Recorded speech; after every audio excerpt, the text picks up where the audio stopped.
Hello and welcome back to the Proshot Hockey Show. This is the first episode of the 2024-25 season, which means a lot of new things, great team additions, including one that we have here. You may notice a brand new face on the show. This is Alexandra. She is going to be joining the Proshot podcast, and there is a lot to be excited about with her. She's very knowledgeable in the sport and is a lifelong Montreal Canadiens fan. So I know that we had talked about that. We'll try not to butt heads too much, but it's an amazing addition. We're really glad to have you, and we're looking forward to doing a lot of great things here. Awesome. Thank you so much, Tyler. So with the additions to teams, there's been a lot that happened in free agency through the draft. You name it, various teams have done moves that make either their club better or their club worse. I think the first thing that we should start off with looking at the preseason is recap some of the offseason additions and give our top 3 teams that stood out amongst the rest coming out of free agency and going into this first week of training camp. All right, so I actually wanted to talk about Vancouver. I think the Canucks are a really interesting team this year, seeing as how far they made it in the playoffs. You know, I think that some of the audience might have thought that it was kind of a fluke that they went to the playoffs. No one was really expecting it seemed. With Rick Tocchet as head coach, I think he exceeded expectations. It was a really fun run to watch the Canucks. It was really good. And they have done some pretty good acquisitions, in my opinion, namely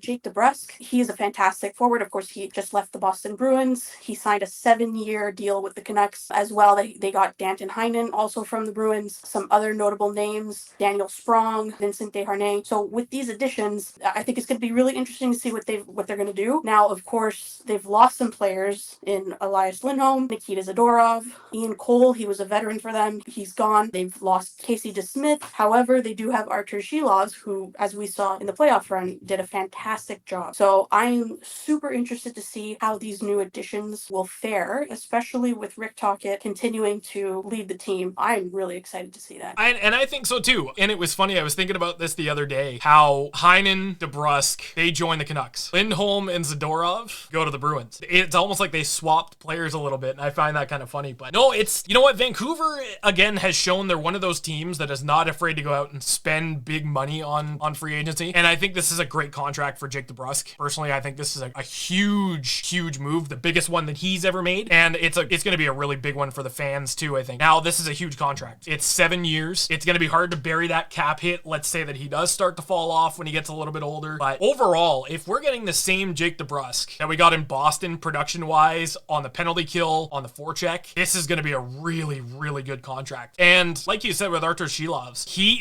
is an up-and-coming goaltender who I had the pleasure of watching him in Barrie when he played in the OHL. He is such an athletic goalie, and to see him and Demko in that crease, this team's going to wreak some havoc for sure. I cannot wait. I truly cannot wait. I'm happy for Jake. It's a homecoming of sorts. I know he's from Edmonton. Seemed very keen on playing in the Pacific Division, so good for him. Happy for him. Can't wait to see what happens during the season. And now I'll go with my first one here too. I'm going to go with the Washington Capitals, and this is a team of intrigue. You looked at this team that barely made the playoffs, barely squeaked past in any regard, and all of a sudden they went out and they got Matt Waugh, Logan Thompson. They traded for Jacob Chychrun, traded for Pierre-Luc Dubois from the LA Kings. This team that was looking like a bottom floor team in the league this year suddenly just went to cup favorites again. Ryan McClellan decided, you know what, I think this has a lot to do with Ovechkin going for the record, because you want to make him better and you want to make the team better. You have that good core around him, he's going to want to play longer and he's going to chase that longer. So I think that that's a huge piece of what's to do with it, but they just decided to go full ham and kickstart things to turn them into a Stanley Cup contender. Yeah, absolutely. I totally agree with you. I think it's to help Ovechkin. I myself have been a long Ovechkin fan. I remember when he first came into the league, I was just so intrigued, so mesmerized by his play. No one had ever done it the way that he had done it. I think it's really exciting. I'm hoping that he can break the record this year. If anyone was to break the record, I'm sure Gretzky is ecstatic that it's Ovechkin. And I'm also really intrigued to see what happens. As we know, Pierre-Luc Dubois, he's had a rough couple of last seasons. I'm interested to see if he can turn it around. I hope he can for his sake. I mean, you never want to see a player fail, and it would be a great redemption story for him. So I'm looking forward to that. Done quite a shakeup. So yeah, I'm intrigued for them too. And now we'll go with your second team here. Yeah, so I went with Carolina. Okay.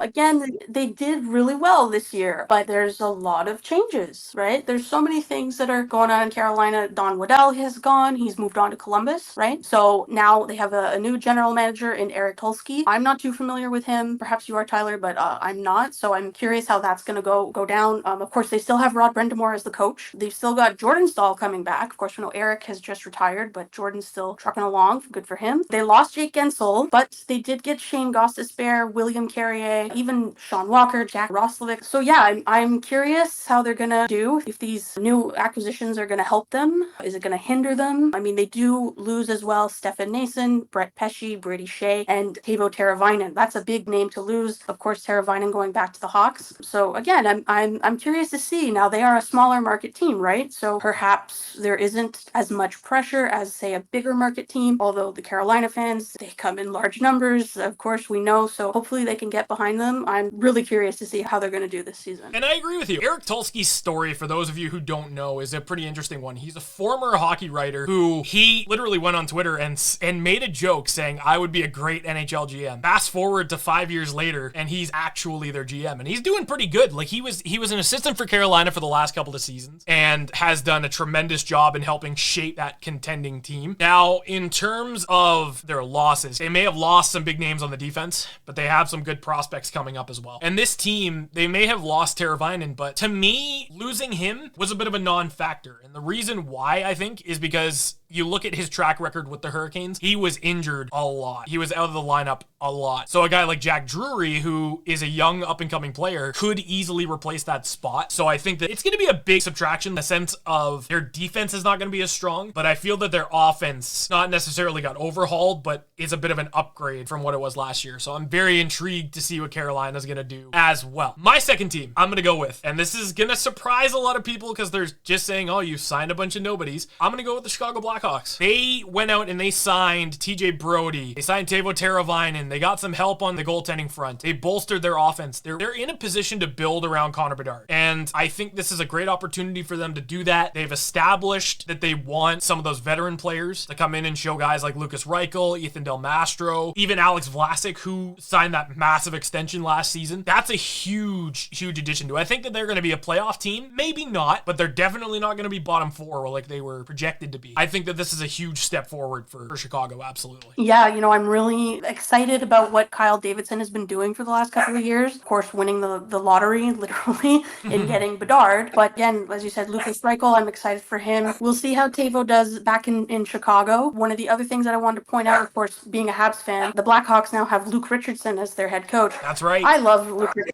And, he had a grew up in Ottawa, I believe, and he was within the Senators organization after he had retired and came up as a coach through their system. So when he came over to the Habs, I was really excited. Sad to see him go, but I'm excited for him to be in Chicago and sort of lead that team and see what's in store for them, for sure. Absolutely. I agree. This is basically the new era of the Chicago Blackhawks, and I know a lot of people are skeptical about, oh, is this really the route you want to go, signing all these veteran players? You have to keep in mind, though, too, despite their age, these guys still have it. Like, TJ Brody would thrive in a market like Chicago because he's getting top line defensive minutes with Seth Jones. Teuvo Teravainen, it's a homecoming. I mean, the fans in Chicago wanted him to come back since he was traded, and it's such a great opportunity for him to come back and do that. I'm really excited for Chicago and what they are going to do this season and the next seasons going forward. I think it's a huge, huge start. Now, we'll go with your third team, and I think this is going to be a good one. Oh, do you? I think people are going to think it might be a cop-out. I went with the Rangers. Really? Okay. I went with the Rangers because they had such a great season last year. Their core is sticking around, so that chemistry will be there this season as well. Your Panarin, your Zibanejad, Adam Fox, everyone's there. Blake Wheeler is gone, but to be fair, although Blake Wheeler's a great player, clearly the chemistry of the core guys kind of overrided that, and they were okay without him. Again, he went down with that injury just before the playoffs. I felt horrible for him, but I hope he comes back this season. We'll see. But yeah, I think the Rangers are in a really good position. They have good management in Chris Drury. They have Peter Laviolette, a very, iconic coach at this point in time. And I'm excited to see where they go. K-Andre Miller's getting better every year, right? He's growing. So I'm excited to see where that goes. And they've made some pretty good acquisitions during the summer as well. So, what are your thoughts on the Rangers, Tyler? You may have lost Jacob Trouba, and I think that was a necessary loss because you have a defensive core of Braden Schneider, Adam Fox, K-Andre Miller, Ryan Lindgren as your top four. That in and of itself is a top 3 defensive core in the league. They made a lot of additions as well, like you mentioned, and Igor Shesterkin's just getting better with age. He ages like fine wine. This Rangers team is easily, I'm going to put them as a cup favorite. Again, it's one of those things that you didn't expect to happen to get better, but they did it. They somehow somehow manage to push the envelope and get better. And like you mentioned, Peter Laviolette is coaching royalty. He's been around the block. He's been with a lot of teams, the Flyers, the Predators, you name it. He's been a coach of that team. And all of those teams, what do they have in common? They've all played incredible under him. He's got the respect of the room. He knows what his players need to do to be better, and he's got them wrapped around his finger. Now, I'm going to go with, I think, the one that everybody was expecting. How can you not mention the Nashville Predators on this one? Because this is one, again, they were thinking about trading off UC Saros, and Phil Tomasino is going to be the future of the team. And everybody's expecting Steven Stamkos to re-sign in Tampa Bay. Jake Gensel comes to town via trade. They sign him to a long-term extension. Now, all of a sudden, things are unclear. Will Stamkos re-sign, or is he gone for good? Signs in Nashville, signs a 4-year deal, a massive 4-year deal, $32 million, $8 million AAV for those who are good in math, smart asses. Jonathan Marchessault signs a 5-year deal as well, 25.7, 5.5. Those two names alone are enough to bring that offensive core. You have Philip Forsberg, you've got Phil Tomasino, you've got Ryan O'Reilly. Add a Steven Stamkos and a Jonathan Marchessault, who's a Conn Smythe winner and a Stanley Cup champion, to that mix. That's a deadly offense. You've got an overpowered defense with Roman Josi, Dante Fabro, and now you add in Brady Shea to that, who was easily one of Carolina's best two-way defensemen last year. That just overhauled the defense too. UC Saros, I remember at the beginning of last season, people were saying, oh, they're going to trade him, they're going to do this, do that. They don't look like they're going to move Saros now. And if they are, why? Because you have a contending team now. What's the point? You know what I mean? Yeah, absolutely. I think Saros is still in his peak years. I'm glad that they've kept him. I think he's very happy there. And as you said, I think with the additions of Shea, Marchessault, Steven Stamkos, you're right. This is becoming a super team, And although Stamkos is getting up there in age, I mean, he still provides that veteran leadership, of course. He's been on, 3 Stanley Cup teams, and he knows how to win, right? So him being there just will skyrocket them just in that experience alone, right? So yeah, I'm excited to watch them too. You brought in 2 Stanley Cup champions. Like that I have a feeling is going to at least bolster the mentality of the team that, you got close in 2017 against the Penguins, but couldn't do the job. And ever since then, they finished either middle of the pack, got eliminated in the first round. They kind of have that roadblock, and I think having that experience and that veteran leadership come into the team is really going to help them out. So I'm really, really excited to see how that team fares through the regular season. And with the preseason coming, it's an exciting time to talk about the rookie players who are going to be making their debuts or could potentially make the teams at a training camp. And there's a couple of players that I really wanted to focus on here as well, because these are some, for the Calder Trophy this year, it's going to be a stacked rookie class. You've got Shane Wright for the Seattle Kraken, drafted 4th overall in 2022, put up 47 points in 59 games at Coachella Valley. He in himself is an interesting case because he was granted exceptional status at the OHL level, was projected to be the 1st overall pick in 2022. Then the whole thing happens where he's slipping. Seattle picks him at 4th. And then we have the incident where he allegedly stares down Montreal's draft table. But since then, he's really started to mature as a player, and he's started to show that he's worth that 4th overall pick that they made in 2022. Yeah, I'm excited to see what he can do. I'm not gonna lie, I was kind of on that right hype train that year, and I didn't know too much about Juraj Slafkovsky. Now, of course, looking back, I'm happy that Slafkovsky went number 1, but I will be a realist here. We don't know Shane Wright's ceiling, right? So he could have a breakout season this year. This could be his year. Hopefully it is. I'm curious to see if he can silence the critics in Montreal, because, we love our Slafkovsky, and a lot of people are saying that Slafkovsky reigns supreme, but we'll see. I'm curious to see how Shane Wright sort of can maybe silence those critics, for sure. 100%, and I think you add him to a rookie class with Macklin Celebrini, Will Smith, Maverick Bourque, and Logan Stankoven from the Dallas Stars, who those two have been phenomenal. I mean, seeing Maverick Bourque in the QMJHL when he was playing for the Shawinigan Cataracts, that in itself is a treat. If you haven't seen his highlights from there, go and look them up. I guarantee you'll probably want to wash your eyes because of how filthy those highlights are. Matvei Michkov's coming over from Russia. Cutter Gauthier is making his debut for the Ducks. Lane Hudson, we saw a little bit of him at the end of last season with Montreal. He looks really solid. And one player who I am really, really excited for, not just because I've known him for quite a while, Owen Beck. And the reason being is because, again, he brings that championship mentality. He's a 2-time OHL champion. He's a Memorial Cup champion. The guy is a defensive forward to the max, face-off genius. You look at his rookie season in the OHL compared to this year, his rookie season, he had 500 plus faceoff wins. On the second line, you look at this season in Saginaw, 750 plus faceoff wins. If you want a guy who's going to have those defensive zone draws and is going to be a penalty kill genius, Owen Beck is the guy. Montreal, as much as my Leaf fan brain wants to just cringe right now, Montreal's got a bright future. Sean Farrell, Lane Hudson, Owen Beck, there are so many names there. Caden Primo as well. He is another great example of what happens when you develop your goaltending well. Montreal's got a really bright future. And I think, again, they have a lot of rookies that could give guys like Will Smith, Shane Wright, Macklin Celebrini a run for the Calder Trophy. Yeah, absolutely. I'm not gonna lie. It's pretty optimistic over here. Everyone's talking about Lane Hudson. Everyone's talking about Owen Beck.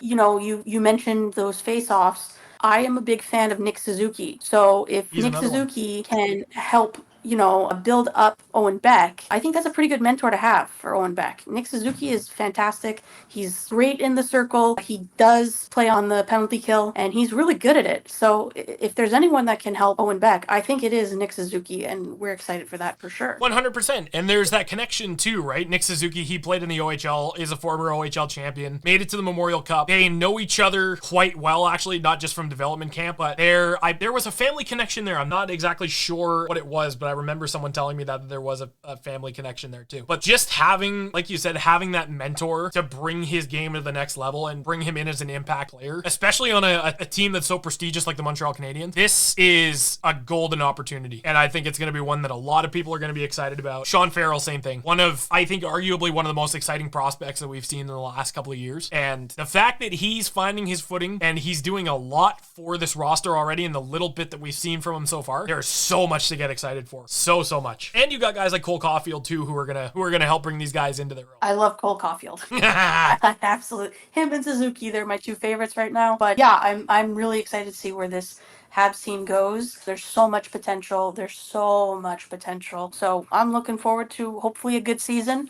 And, a lot of people, they're not sure if this is the year for the Habs to turn it around. I'm hoping that it is. It's been a long, dark time for us here. If I'm going to be perfectly honest, back in 2021, nobody saw that coming, right? But even Habs fans did not see that coming. So, now that we're actually getting those pieces and we have Kent Hughes, making those trades, and he's done a lot. So I'm excited for the future for sure. I'm hoping that this is the year that stuff gets turned around and we start winning again. So that'll be fun to watch. I can't wait. And speaking of young players, I want to shine a little bit of attention. We'll move forward to the Four Nations face-off. Now, this is something that is super exciting. It's kind of like a World Cup of Hockey type tournament. And the reason why I wanted to bring this up is because you have a lot of young players on both Team Canada, the US, Sweden, Finland that are going to be on these rosters. And I think this would be a good opportunity to talk about what that's all about, when it's going to be taking place, how we can watch it, things like that. And what we're excited for. Yeah, I'm absolutely excited. Now, each team has announced the first 6 players of their roster. The remaining players will be named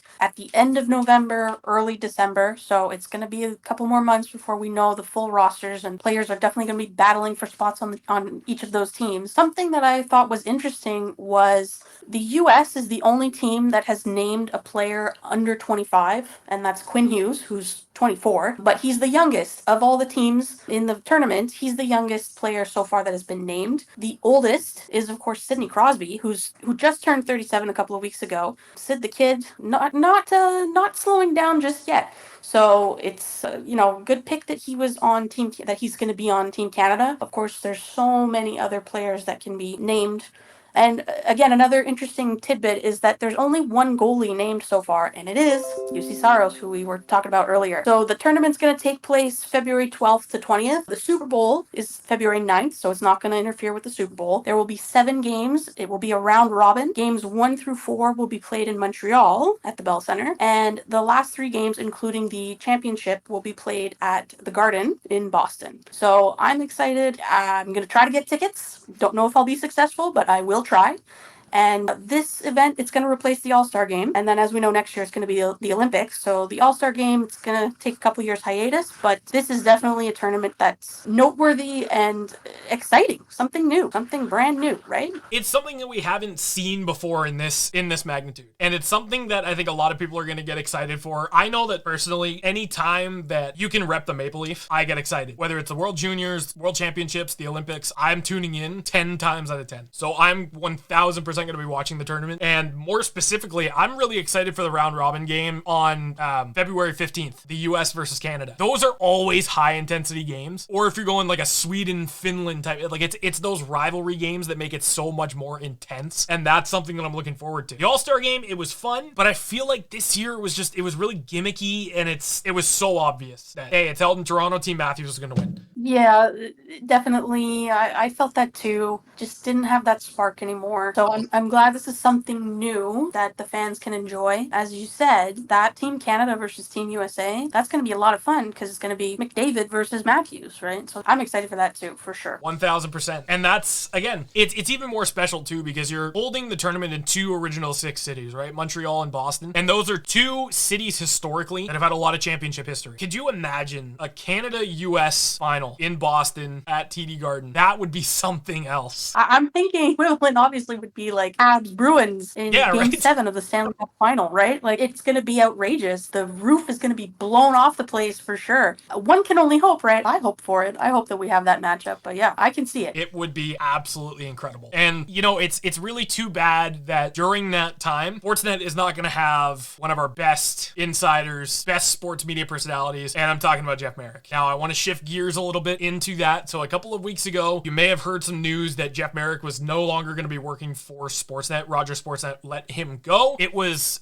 I believe, the alleged reason before we heard anything was draft-related reasons, which nobody understood what that meant. Now, I was able to find an article in Sports Illustrated that kind of shines a little bit more light on that and on what the reasoning really was behind that. So it starts off with Jeff Merrick, of course, putting on Twitter, "After 13 great years at Sportsnet, I'm moving on. It's been an incredible journey, and I'm thankful to have worked alongside so many great people and played a role in bringing sports and hockey news to fans across Canada. More to come soon." So, of course, as you'd think, the sports media world blew up because everybody's just like, what happened to Merrick? Like, what's going to happen to 32 Thoughts? That's what I'm interested to know, too. But we have a little bit more information as to why Sportsnet let him go and those draft-related reasons, and it turns out, quoting the article here, that there was something that he shared draft-related information to one of his friends who was an insider, and it started to look a little bit suspicious on draft night when he was getting all of the draft picks correct, and that's when I think the league kind of wanted to investigate, and then Sportsnet did an internal investigation, and it turned out that that's what apparently had happened. Now, I wasn't there, so I don't know 100%, but that's the information that we were given. I'm really disappointed if that's the case, because you have insiders in every single sport. Adam Schefter, Alden Gonzalez, of course, from the MLB Network. They're all insiders, right? And I'm sure not all of them do it, but I'm sure that some, you share information. Everybody else does that, and it just happened to be Jeff Merrick that got caught doing it. And it's unfortunate that if that's the truth, that's what happened. But if that's true, then I'm truly disappointed that something like that would happen. Yeah, and I also read that article from The Athletic, and it was interesting to note that it was actually the NHL. They ended up going to the Nevada Gaming Control Board. Now, the Nevada Gaming Control Board is a law enforcement and regulatory agency, and they are the ones that sort of were consulted with, and was the NHL that went through them. They investigated it, and it sounds like that's something that Jeff Merrick was doing. The interesting thing, though, is that from my understanding, Jeff Merrick is not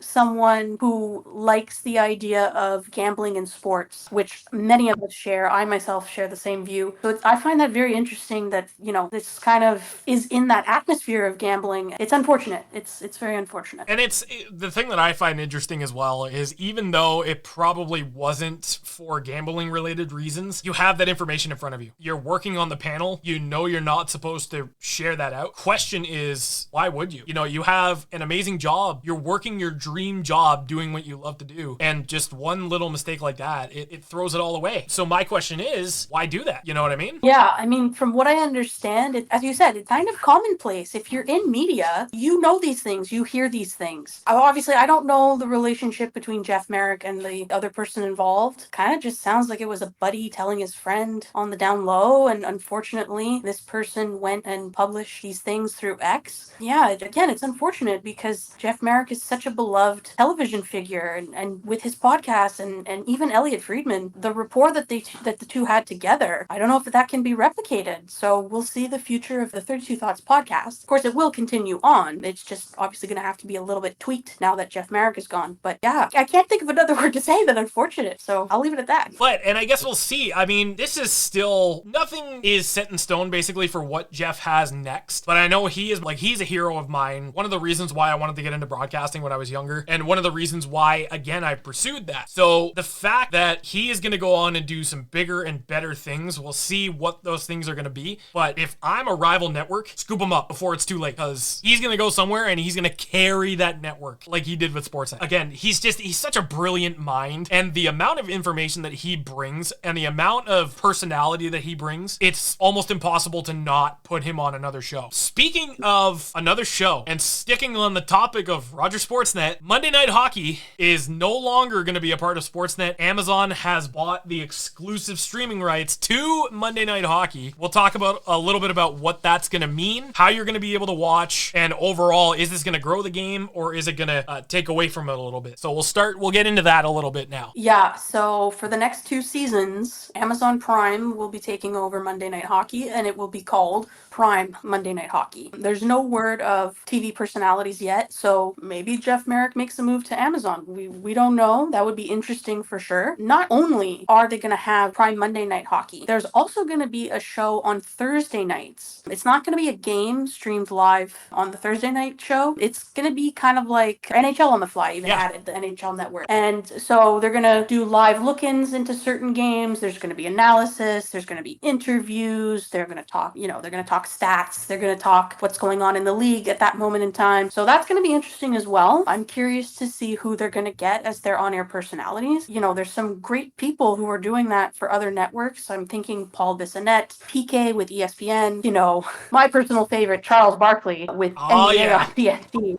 I kind of wish he would go over to NHL on TNT. I think he's made a couple of guest appearances, but that would be something to see him full time. But yeah, so you will need a Prime membership to access Monday night and Thursday nights. They already are streaming sports like the National Soccer Women's League, NSWL, I think is what it's called. They show that on Prime. They also show WNBA games on Prime on Thursday nights. So this is just a continuation. But I want to know what you think, Tyler. What does this mean for the future of streaming? Are there too many streaming platforms for sports right now? Like, what do you think? See, I'll say this. It's going to be a good thing for those who are just getting into the sport, but for those who have been longtime followers and are used to, hey, your regular cable TV, I don't like it, because now you're going to have to switch to another platform to watch games that you would have been able to watch on Sportsnet. And I'm not a big fan of having to pay the extra $17 or whatever it is to have a Prime membership just to watch those games on Mondays and Thursdays. It was,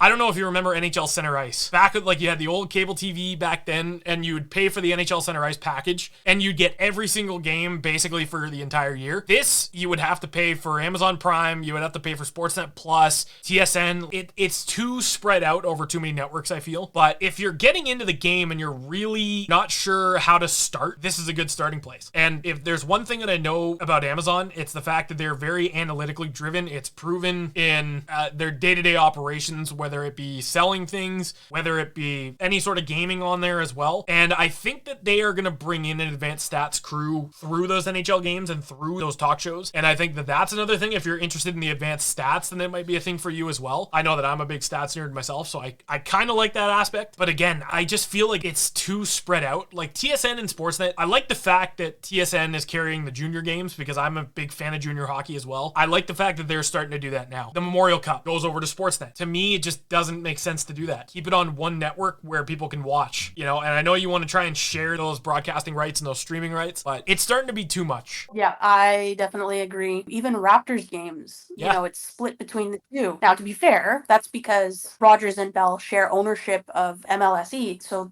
they're well within their right to split it down the middle for Raptors games. It's frustrating as a fan. Where can I find the game? Is it blacked out? Blackout restrictions too. That's a thing. And speaking of NHL Center Ice, that moved from cable to streaming, and the quality wasn't the greatest this at the time because it was the, the 2010s, but it worked. It worked. It was, you felt like you were paying for something worth it. With Sportsnet Plus, I understand you get all these other leagues and games, but for someone who's a diehard fan, you don't need all the other sports. You just want hockey, right? Yeah. So I definitely agree. I'm not sure, we'll see how it goes. I'm not knocking Amazon. I have Prime, so I will benefit from this. But for someone who wouldn't have Prime, like you, Tyler, is it worth it? We'll have to see. But yeah, times are tough. Wallet is strapped for cash, so it's frustrating as a fan these days. I get it. Oh, 100%. And I agree. And it's being a diehard Leaf fan, like I watch every single game. Doesn't matter if it's playoffs or regular season. I always turn it on Sportsnet and it's always on. It's always those memories of when my dad, my brother and I used to gather around the TV. It was Leafs hockey night in Canada, Saturday nights, Leafs Senators, Leafs Habs, doesn't really matter. Those games are still going to be the same thing, but you're looking at how the landscape's going to change, right? Because then Sportsnet's going to have Wednesdays and Saturdays, basically, the occasional Fridays as well. But they're only really going to have 2 days of hockey where, you're splitting it with Amazon now. It's going to be annoying for people because they're just like, oh, is the game on Sportsnet tonight? No, it's on Amazon. It's on Prime. Then you got to break out your whole stream deck and everything like that. If you're old school like me and you don't have a smart TV, you're going to have to break out all the fancy equipment. But I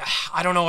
I'm open to the idea of it's going to be good, but I'm just really, really hesitant to get into it. Yeah, I totally get that. Now, I know that I believe it's the Canucks and the Flames, they've just signed 11-year extensions with Sportsnet. So every game for those teams, they're going to be on Sportsnet exclusively. So I don't know, maybe Amazon will pick it up as like a national game where it's available to everybody, but it should be available on Sportsnet in the Vancouver region and the Calgary region. I'm going to see stuff on TSN because my Habs are going to play on TSN and I get Brian Mudryk. So I'm happy to have Brian Mudryk continue to be the voice of the Habs in English. And of course, Pierre Hood in French. Yeah. A lot of English people who listen to the Habs games exclusively in French just for Pierre Hood because he's such a great sportcaster. The interesting thing to note is that this Amazon deal, it's only for English. So we'll see how the French goes. I'm curious how that's going to go. Of course, it's going to continue on TVA Sports for now in French. But yeah, who knows? Maybe Amazon will start picking up French games as well. And there's a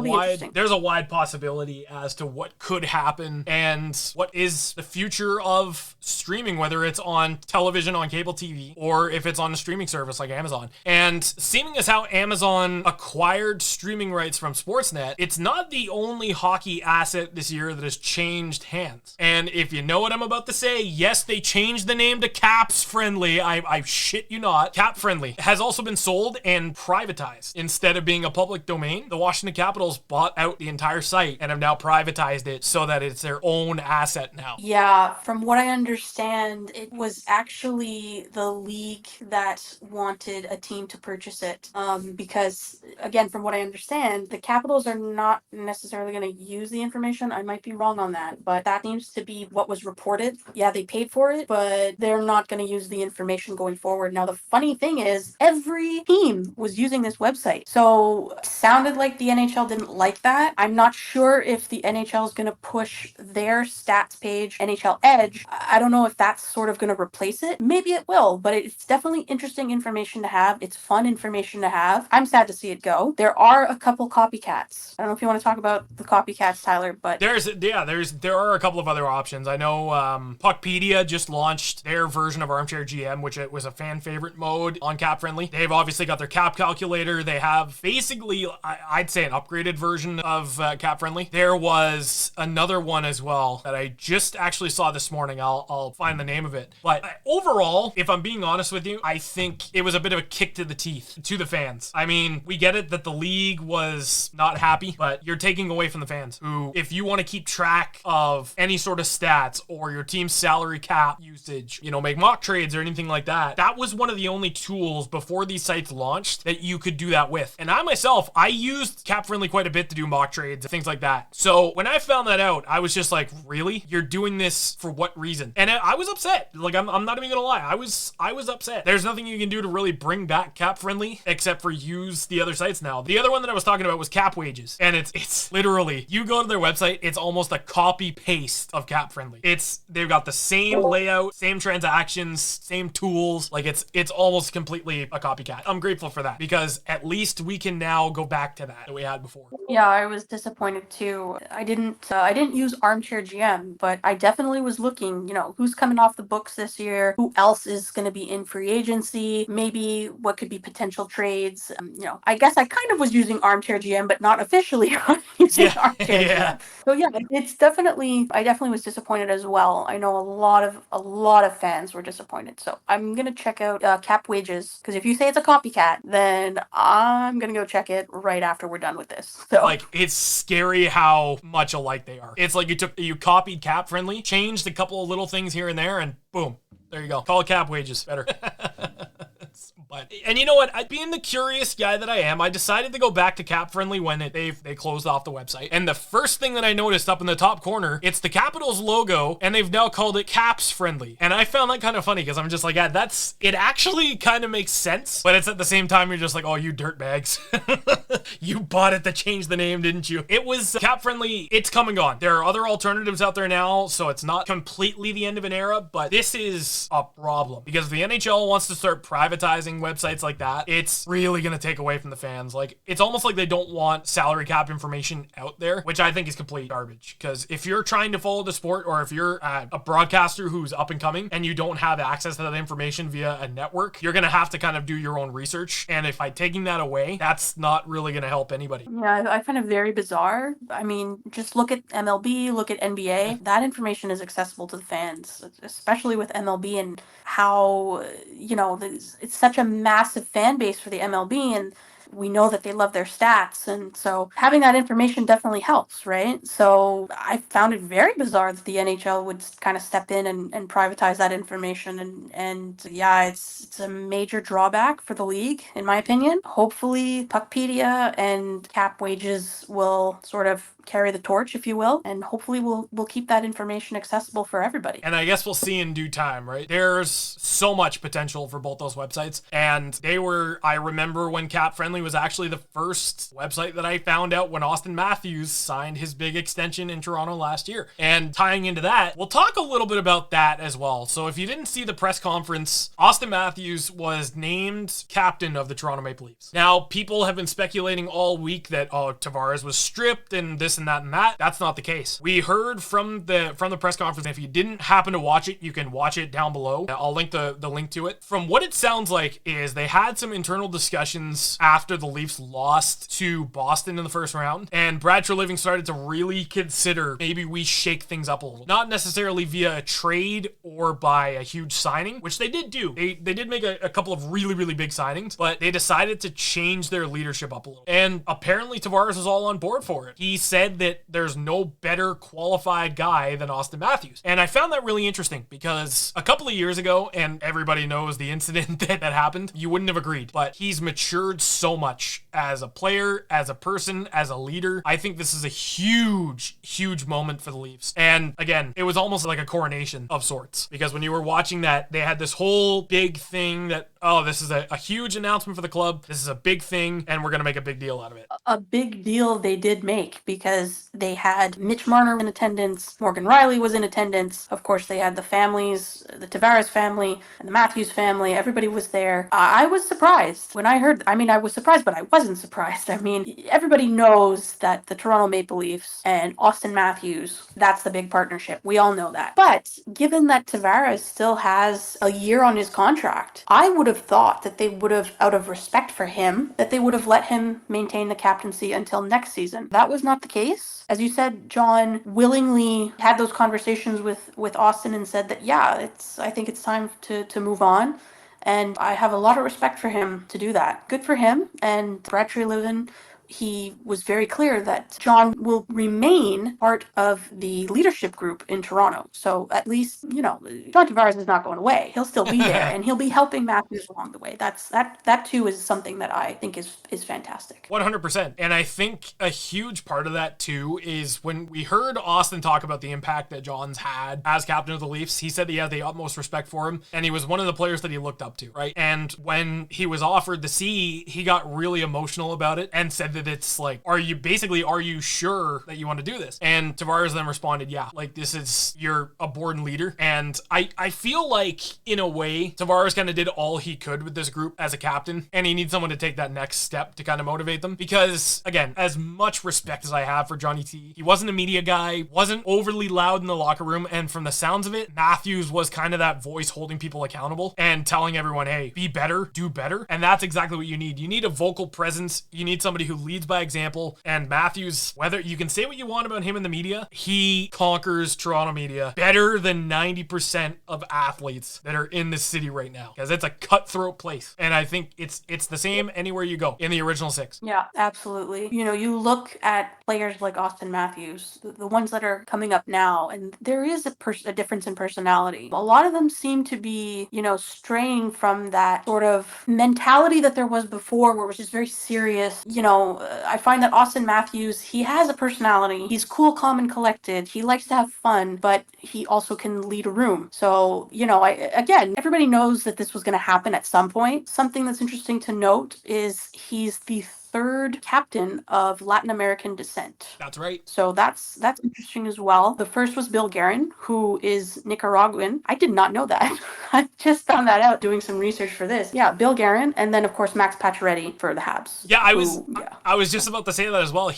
Austin Matthews is the second Mexican American captain in NHL history, joining Max Pacioretty. To be fair, for some reason I thought that maybe Scott Gomez also had it. Yeah. But he only wore the A. He never was captain. So yeah, Scott Gomez as well was in leadership. So good for Matthews. I think this is great for the Latin American community because it's another community that can learn about hockey. And I think already that communities can only grow, right? They can only grow, and they're up there. So hockey is for everybody, and Austin Matthews proves that. So this is a good move for everybody, to be honest. And he's such a role model in the city, having people who have met him and talked to him. He's somebody who wants to see the game grow and see the city grow. And I don't know about you, but I think with him getting the C now, he's kind of solidified himself as a career Leaf. Like, I think that he's going to play his very last game in Toronto at the end of his career. Like, I think that this is going to be the last place that he plays. Yeah, I remember hearing those sort of, I guess I'll say conspiracy theories,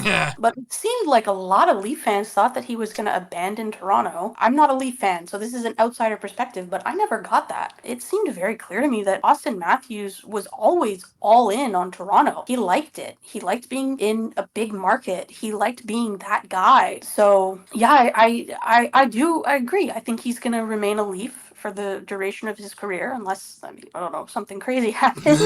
Maybe Arizona coming back. Oh, jeez. No, but even if the Coyotes had stuck around, he also seems like a very loyal guy. So yeah. I don't think that he would have left for Arizona. I'm not quite sure why people had that thought in their heads.